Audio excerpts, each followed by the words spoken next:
In today's video guys, I'm gonna show you how to fix Facebook Messenger problem of the login. First thing guys, to fix any login problem you have to go to the settings, go to the apps, search for Messenger. When you click on Messenger, it will take you directly to the app informations page. Or what you want to do here is very simple.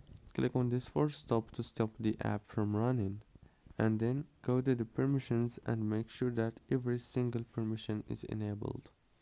Go back again, click on the storage or the internal storage, click on clear cache and click clear data and click on delete.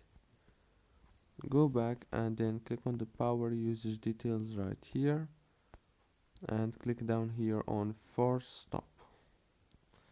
Don't forget to like, subscribe.